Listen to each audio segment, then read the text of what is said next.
السلام علیکم فرینڈس، آج جو اسٹوری میں آپ کو سنانے جا رہی ہوں وہ انشاءاللہ آپ کو بہت پسند آئے گی۔ تو چلیں شروع کرتے ہیں۔ ایک بہت بڑا بحری جہاز ڈوب جاتا ہے۔ اس میں سے صرف ایک ہی آدمی بچتا ہے۔ وہ کنارے پر تیر کر پہنچ جاتا ہے۔ کافی دن بیچارہ بھوکا پیاسا ساحل پر پڑا رہتا ہے۔ وہ ایک عجیب سے جزیرے پہ اکیلا رہ جاتا ہے۔ آخرکار اپنا ایک ہٹ جھوپڑی تیار کرتا ہے، جھاڑیاں اور تنکے اکٹھے کرتا ہے اور اپنے لیے ایک چھت بنا لیتا ہے۔ کافی دن اسی طرح اس جزیرے پر صبر کرتا رہتا ہے اور روز تھوڑے بہت پھل کھا کر گزارا چلا رہا ہوتا ہے کہ ایک دن جب وہ جنگل سے پھل لا رہا ہوتا ہے تو دیکھتا ہے کہ اس کے ہٹ جھوپڑی کو آگ لگی ہوئی ہوتی ہے۔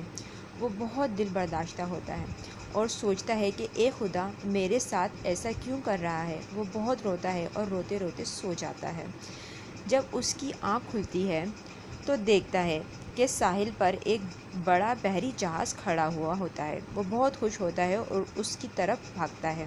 بحری جہاز میں سوار ہو کر وہ ان سے پوچھتا ہے کہ انہوں نے ادھر کا رخ کیسے کر لیا۔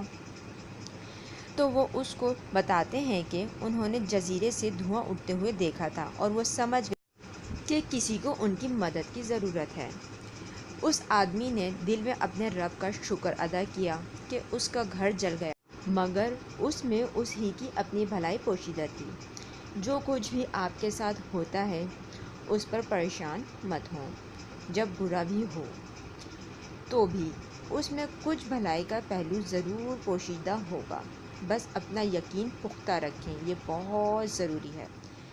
اگر آپ کو میری یہ اسٹوری پسند آئے تو میرے چینل کو سبسکرائب کیجئے، میری اسٹوریز لائک کیجئے، شیئر کیجئے اور بیل کے آئیکن کو دبا دیجئے تاکہ آپ کو اس طرح کی لیٹسٹ اپڈیٹس اور اسٹوریز ملتی رہیں۔ شکریہ۔